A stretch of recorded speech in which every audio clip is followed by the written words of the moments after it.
It was supposed to be a simple family barbecue, the kind that filled the air with the smell of grilled burgers, laughter, and the sound of children running through sprinklers. My sister Melissa was chasing her giggling kids through the backyard, and I couldn't have been happier. After 6 long months without seeing them, this weekend visit meant everything to me. I had just moved to Willow Creek Estates 3 months ago, enchanted by the beautiful parks and pristine streets. No one had warned me about Eleanor Thompson. The moment she marched across my lawn, clipboard in hand, I knew something was off. "Excuse me," she snapped, her sharp voice cutting through the laughter and clinking of glasses. "Are these people registered guests?" She gestured toward my sister's kids, who were still playing in the yard. Melissa looked confused, and I felt lost. "Registered? They're my family visiting for the weekend," I said, spatula in hand, trying to keep things light. Her eyes narrowed, unamused. "I'm Eleanor Thompson, president of the Willow Creek Homeowners Association. According to our bylaws, all visitors must be registered with the HOA office 72 hours before arrival." She then glanced at the minivan parked in the driveway. "And that vehicle is parked improperly." I laughed, not realizing the seriousness in her tone. "That can't be right. No one told me about registering family when I bought the house." "It's in the covenant you signed, Mr. Davis. Page 47, Bylaw 3.12, she shot back, pointing at the minivan. "Unregistered visitors, noise disturbances, and that vehicle? Improperly parked. Consider this your first formal warning. 3 warnings result in fines." I stood there stunned. "I wasn't aware of this rule," I admitted, "but I'll register them first thing Monday." Eleanor stood stiffly.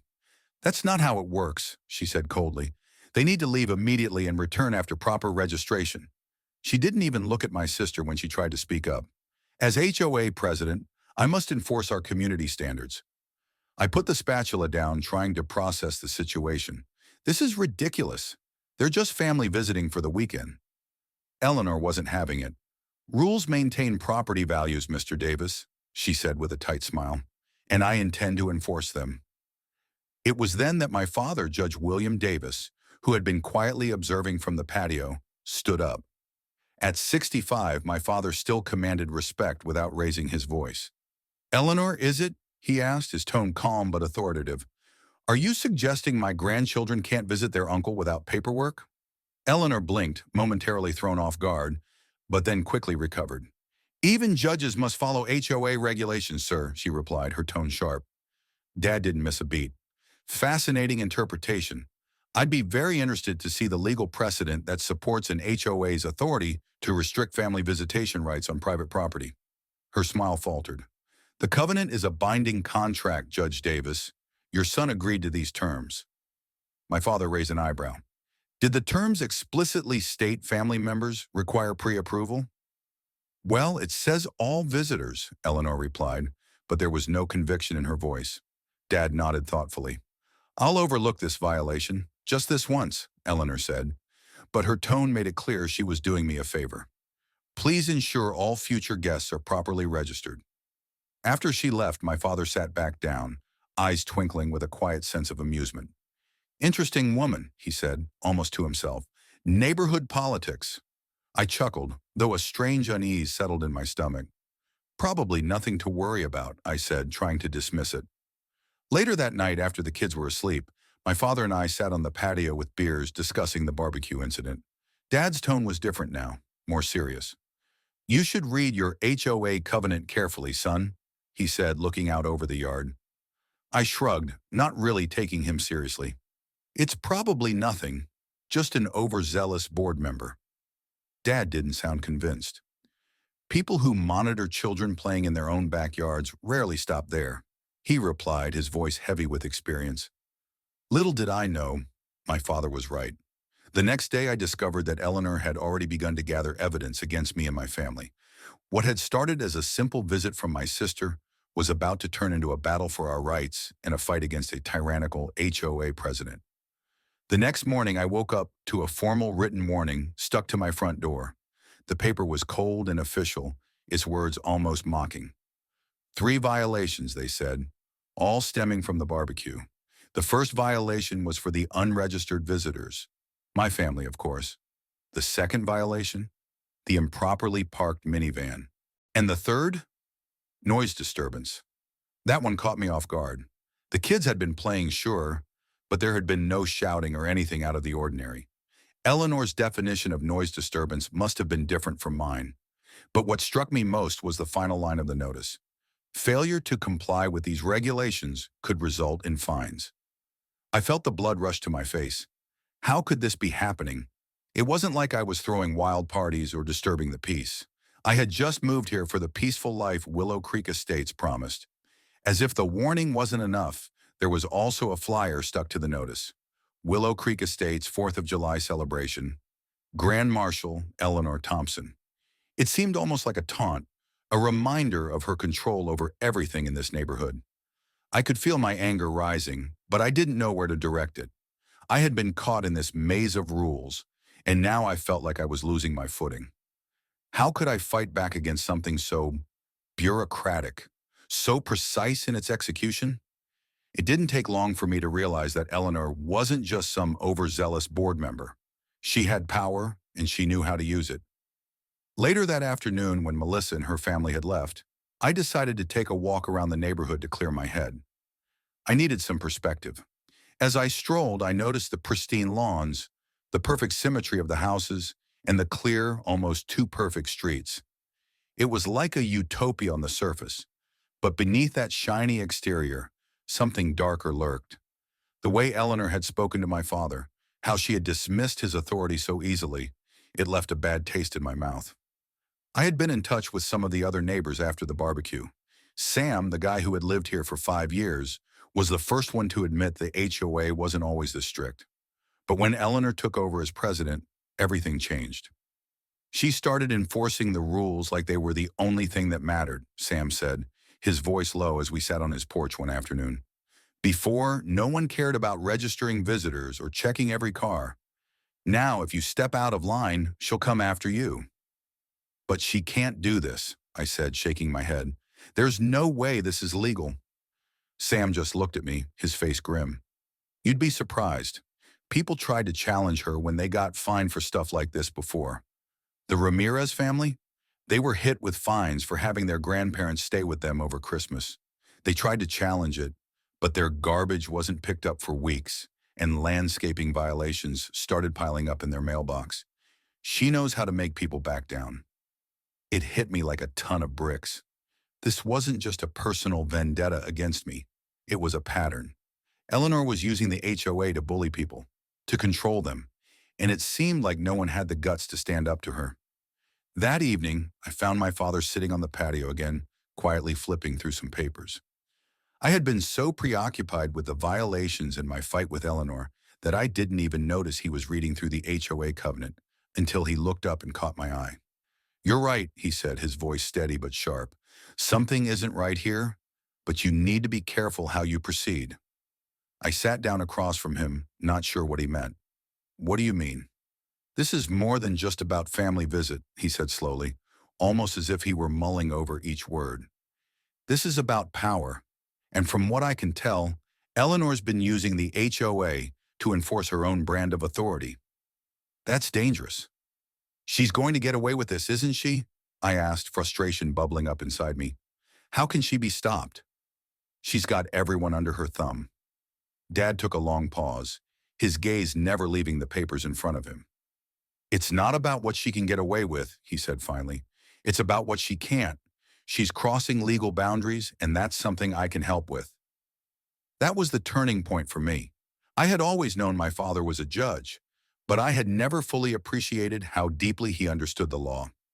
Now I realized that the very thing Eleanor relied on, her interpretation of the rules, was the thing that could bring her down. Later that night, I received a strange email, one that seemed to come from an anonymous source.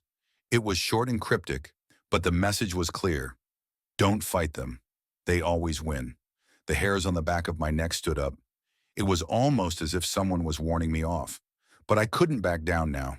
I had already seen too much. The corruption, the manipulation. It was time to fight back. The next morning, as I prepared for the HOA meeting I had been invited to, I felt a sense of resolve settle in. This wasn't just about fighting for my family. It was about exposing the lies, the threats, and the abuse of power that had been happening under the radar for years. And with my father by my side, I wasn't going to let Eleanor win. The board meeting was scheduled for 7 p.m. that Tuesday, and as I sat down to dinner with my father, I couldn't help but feel the weight of what was about to unfold. Dad had been quiet all day, but I could tell he was preparing himself for something big. His mind was working behind the calm exterior, calculating the steps ahead. "This could get messy," I said, breaking the silence. Dad looked at me, his eyes steady and calm. "It always does when you challenge the status quo, but it's necessary." I wasn't entirely sure I understood what he meant, but I trusted him. He had spent his life standing up for justice, and if anyone could take down someone like Eleanor Thompson, it was him. By the time we arrived at the community center, a strange, tense energy hung in the air. The building, normally a place of neighborhood social events, felt different tonight. A large group of residents had gathered, their murmurs filling the space as they sat in uncomfortable folding chairs, waiting for the meeting to begin. The atmosphere was thick with anticipation. I noticed that many of the familiar faces from Willow Creek Estates were there, including Mrs. Wilson, the neighbor who had been the first to speak up during the barbecue incident. She smiled at me as I walked in, but there was a subtle sadness in her eyes, a look of someone who had seen enough injustice to last a lifetime. I sat down in the back, glancing around. Eleanor, Martin, and the other board members sat at the front, looking uncomfortable as they whispered to each other. Their faces were tense, their hands fiddling with papers or tapping nervously against the table. At 7:05, Eleanor stood up and called the meeting to order, her voice as authoritative as ever. "Good evening, everyone," she began. "We are here tonight to address some concerns about community regulations and to make important updates regarding Willow Creek Estates."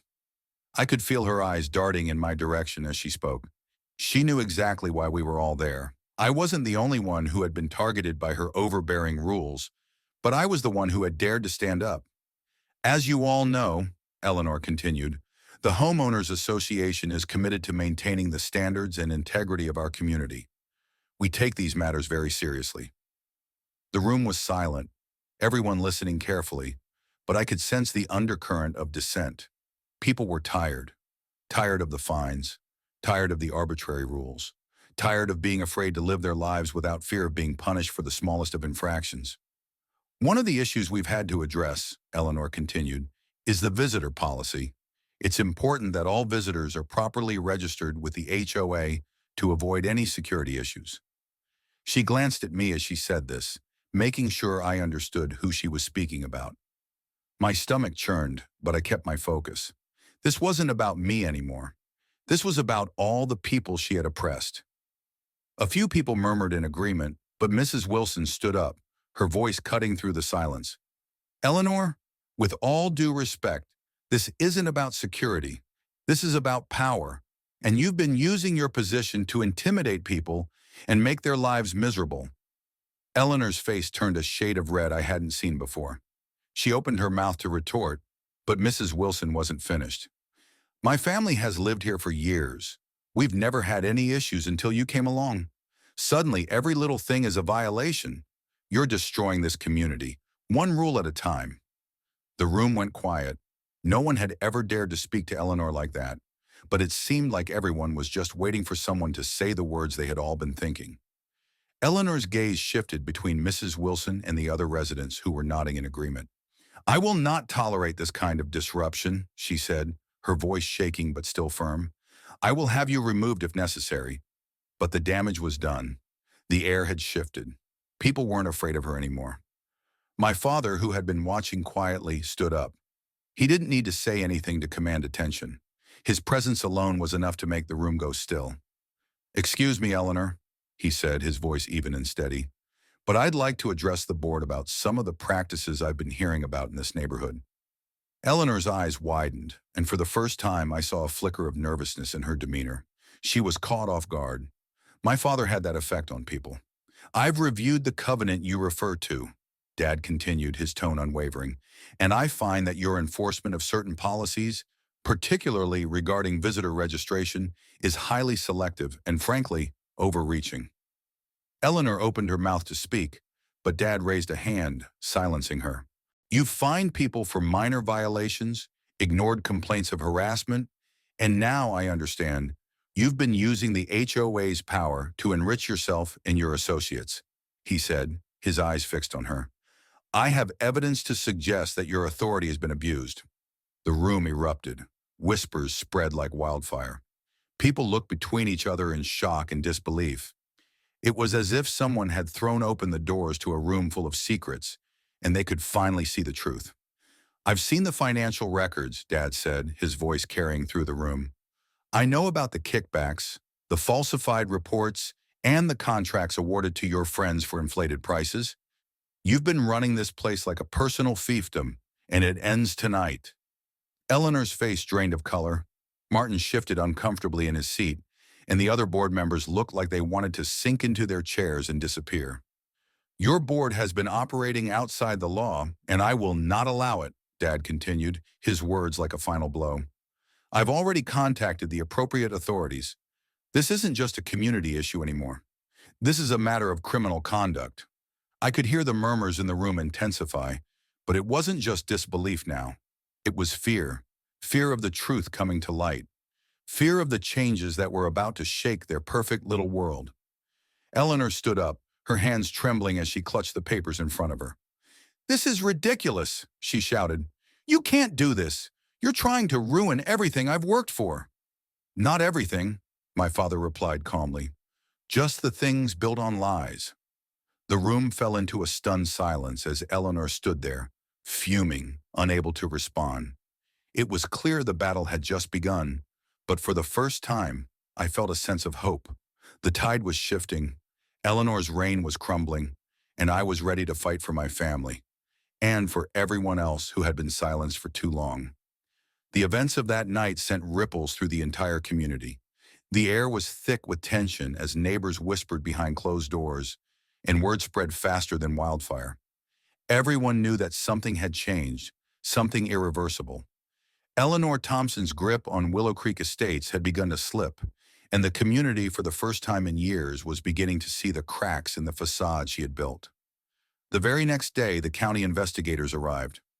I watched from my front porch as a sleek black sedan with government plates pulled into the parking lot of the HOA office across the street.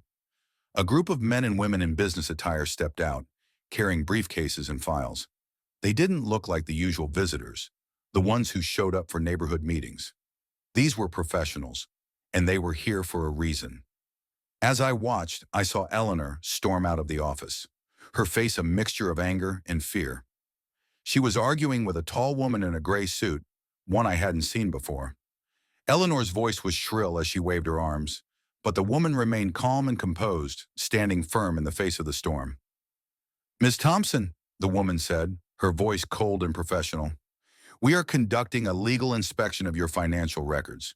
This is an official investigation under County Code 43.7 inches. I could see Eleanor's face blanch. She wasn't used to being confronted like this. The rest of the HOA board members, including Martin, stood behind her, looking equally rattled. They hadn't expected this. They hadn't expected the truth to catch up with them. By the time I made it across the street, the investigators had already entered the building, and the door was slammed shut behind them. Eleanor stood outside, arms crossed, her lips pressed into a tight, angry line. I walked up to her, my steps slow but deliberate. You've made a big mistake, Eleanor, I said, standing a few feet away. You've been using this HOA to hurt people, to profit off of them, and now it's all coming to light. You can't hide anymore.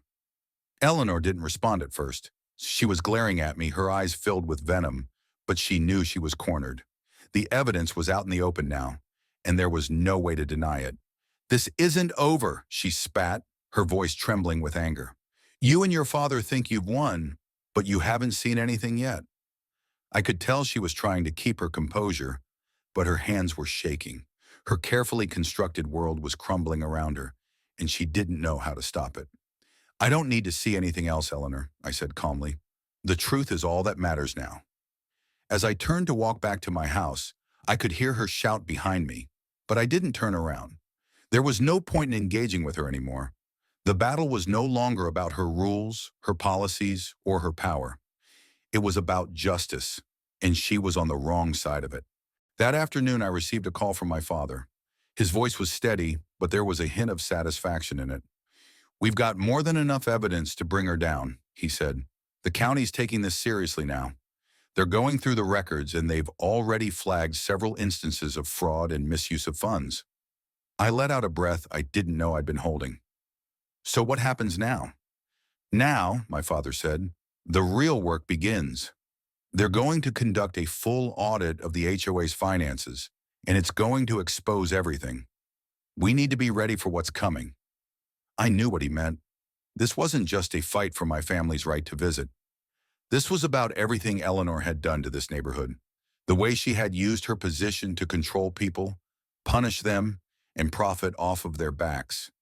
She wasn't going to go down without a fight, and neither would her board members. But the difference now was that they were running out of places to hide. That evening, as the sun began to set, I watched the county investigators leave the HOA office. They didn't have a lot to say, but their silence spoke volumes. Eleanor's days of unchecked power were coming to an end.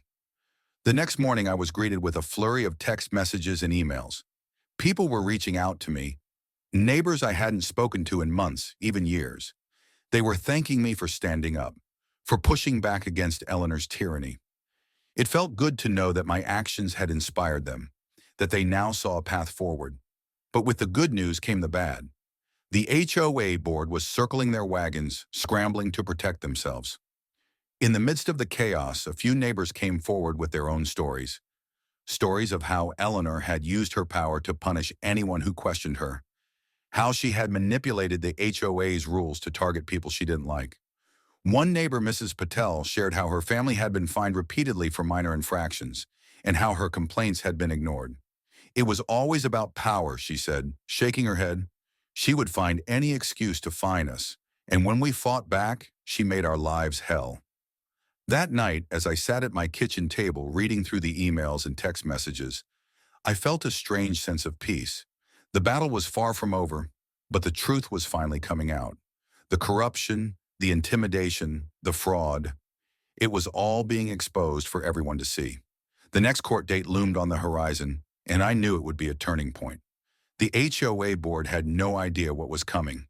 They thought they had all the power, but they didn't know who they were up against.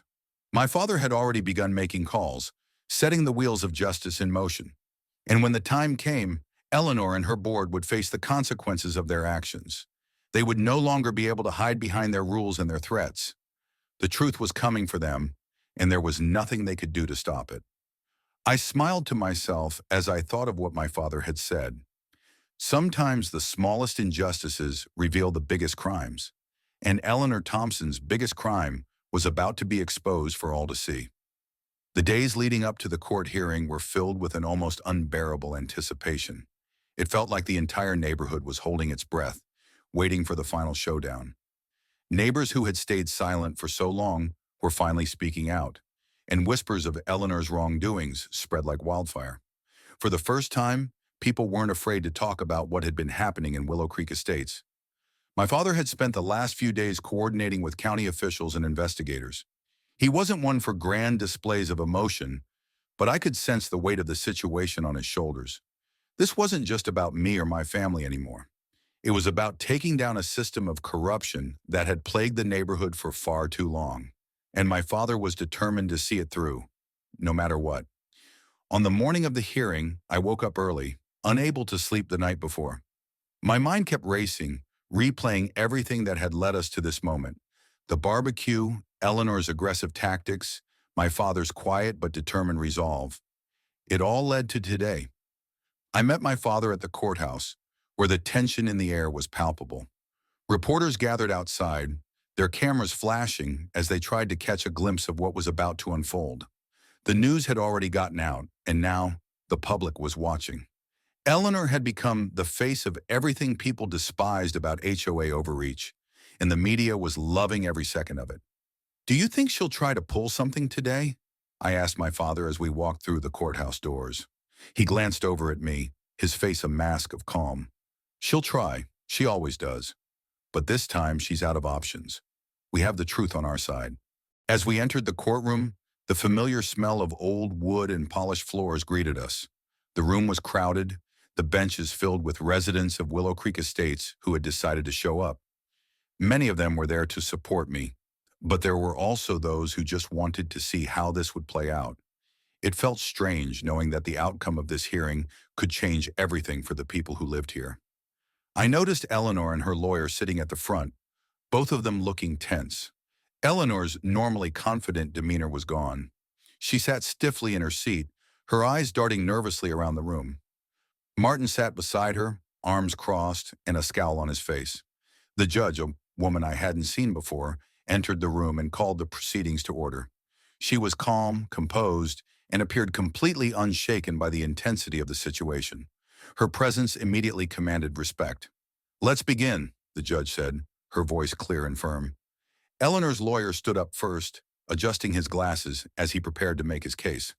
"Your Honor," he began, "we are here today to address a personal vendetta being waged against my client, Mrs. Thompson, and the Willow Creek Homeowners Association.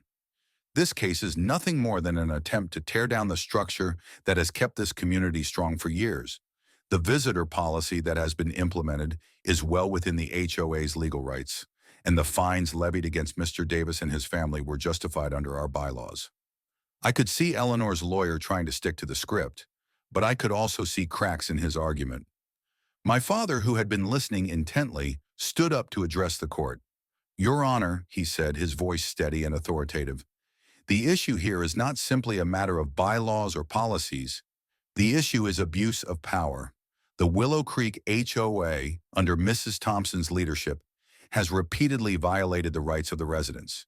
It has used its position to impose unreasonable fines, to intimidate those who dared to question it, and to enrich certain members of the board at the expense of others." A murmur rippled through the courtroom. The weight of my father's words hit everyone in the room, especially Eleanor. She was looking less and less sure of herself. "Not only that," my father continued, "but the HOA's financial practices have been nothing short of fraudulent. We have already provided evidence to the county that large sums of money have been misappropriated, with contracts being awarded to companies with personal ties to board members." The room fell into stunned silence. Eleanor's lawyer sputtered, trying to regain control of the situation, but it was clear that the tide was turning. My father had thrown down the gauntlet, and now the truth was out in the open for everyone to see. The judge listened carefully, her gaze never leaving my father as he spoke. After a long pause, she turned to Eleanor, who was now visibly sweating, her knuckles white from gripping the edge of the table. "Mrs. Thompson," the judge said, her voice sharp, "I believe you've heard enough to understand the gravity of the situation. You are being accused of much more than administrative overreach. You're being accused of violating the law, financial mismanagement, selective enforcement, and an abuse of power that has affected the lives of many in this community. How do you respond?" Eleanor stood, but her voice wavered. "Your Honor, She was cut off before she could continue. The judge raised a hand, silencing her. "I don't want to hear any more about how the HOA is necessary for the community's upkeep," the judge said coldly. "I've seen the evidence. You've been using your position to harm residents, to extract money from them unjustly, and to silence those who dare to oppose you. You will be held accountable." It was over. The weight of the judge's words hung in the air, and for the first time since this whole ordeal began, I felt a sense of relief wash over me. The judge turned to Eleanor's lawyer, who was still fumbling to recover from the blow. "I will issue my ruling in the coming days. But make no mistake, Mrs. Thompson, this case is far from over. Your actions have consequences." As the hearing adjourned, Eleanor and her team stood up, their faces ashen. Martin looked as though he had seen a ghost. It was clear they hadn't expected things to go this way. My father placed a hand on my shoulder as we made our way out of the courtroom. "This is just the beginning," he said, his voice steady. "But it's a good start." That evening, as we sat together at home, my father's words echoed in my mind. This is just the beginning. The fight was far from over, but today had been a major victory. As the sun set over Willow Creek Estates, the neighborhood felt a little different. The oppressive weight of Eleanor's control had begun to lift, and there was a sense of hope in the air. People were talking. People were ready to fight for what was right. And for the first time in months, I felt like the community that had once seemed like a dream was finally becoming a place where families could thrive, without fear, without intimidation, and without corruption. The storm had passed, but the calm that followed felt like a new beginning. The weeks following the court hearing were a blur. The media continued to report on the unraveling of the Willow Creek HOA, and soon people from all over the county began to take notice. The story was everywhere. A community torn apart by corruption, and the powerful legal system finally stepping in to set things right.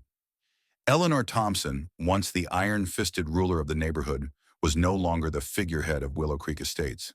The board members who had supported her were all in the spotlight, their shady dealings now exposed for everyone to see.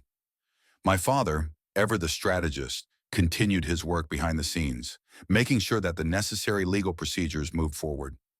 Eleanor and her co-conspirators were facing criminal charges, and the county had initiated a full audit of the HOA's financial records. The investigation revealed shocking figures: thousands of dollars that had disappeared into the pockets of board members, contracts awarded to companies with no experience, and even funds diverted into personal accounts. Eleanor's reign had been one built on lies, manipulation, and greed. As the criminal charges piled up, the community began to change. People were no longer afraid. They held their heads higher as the oppressive rules that had once governed their lives crumbled. The HOA board was dissolved, and in its place, a new transparent board was elected. My father, despite his reservations, agreed to serve as an advisor, making sure that the HOA would never again become a tool for personal gain. The day the new HOA board was sworn in was a turning point. It was a symbol of victory, not just for me, but for everyone in Willow Creek Estates. The first order of business, a simple amendment to the visitor policy: all families welcome, anytime. I stood with my father in front of the new board, watching as neighbors cheered and clapped. For the first time in months, I felt truly at peace. My family, who had been banned from visiting me not long ago, was now free to come and go without fear of harassment. The oppressive shadow that had loomed over Willow Creek Estates was gone, and in its place, a new era of accountability, transparency, and fairness had begun. As the evening sun dipped below the horizon, casting a golden light over the neighborhood, I took a moment to reflect on everything that had happened. It had been a long and difficult battle, but it had been worth it. The victory wasn't just mine. It belonged to everyone who had stood up, spoken out, and refused to let the abuse continue. The lesson from all of this was clear. When you stand up to injustice, no matter how small it may seem at the time, you can make a difference. Even the smallest acts of defiance can topple the biggest structures of power. Eleanor had used her authority to bully, manipulate, and control, but in the end it was the courage of the community, backed by the truth, that brought her down. The moment you let fear control you is the moment power is taken from you. And perhaps most importantly, the lesson I learned from my father was that justice is not always swift, but it is always worth fighting for. His patience, his quiet confidence, and his unyielding belief in the law were what ultimately carried us through this. He didn't need to be loud or flashy. He simply let the truth speak for itself, and in the end, that was all we needed. As I stood there surrounded by my neighbors, my family, and my father, I knew this was just the beginning of a new chapter for Willow Creek Estates. A chapter where people no longer lived in fear, where their voices mattered, and where the law would always be on their side. The fight against corruption had taught me that no one, no matter how powerful, is above the law. It had taught me that when people come together, united for a common cause, they can overcome even the most formidable of foes. And as I watched my nieces and nephews run around in the newly built community pool, laughing and splashing with the freedom they had longed for, I knew that no matter what challenges lay ahead, we were ready to face them, together. Lessons from the story: the power of standing up to injustice. The most significant lesson from this story is the importance of standing up to unfairness, no matter how small it seems. Whether it's a simple policy violation or something more serious, ignoring injustice allows it to grow. By speaking out and challenging corrupt systems, the community not only won their rights but also exposed the broader issues at play. Truth is a powerful weapon. As the story unfolds, it becomes clear that the truth is the ultimate tool for dismantling corruption. Eleanor's abuses of power were eventually exposed because of the evidence that was collected and the determination to see justice done. The lesson here is that truth, though often delayed, always comes to light in the end, and it can be the most powerful weapon for change. The importance of transparency and accountability. One of the most significant changes after the old board was removed was the new emphasis on transparency and accountability. The story teaches us that those in positions of power must be held accountable for their actions. And when transparency is prioritized, it leads to healthier, more just communities. Community strength. The residents of Willow Creek Estates showed the power of community when they rallied together to challenge the HOA's corrupt practices. The story demonstrates that when people unite for a common purpose, they are a formidable force capable of creating real change. Patience in the face of adversity. My father's calm, methodical approach throughout the entire process highlights the value of patience when seeking justice. Not all battles are won quickly, and sometimes the most effective way to fight injustice is with steady persistence and a focus on the long-term goal. Justice is worth the fight. The ultimate takeaway is that even when the system seems stacked against you, justice is always worth fighting for. It may take time, and it may require sacrifice, but standing firm against wrongdoing leads to a better future for everyone involved.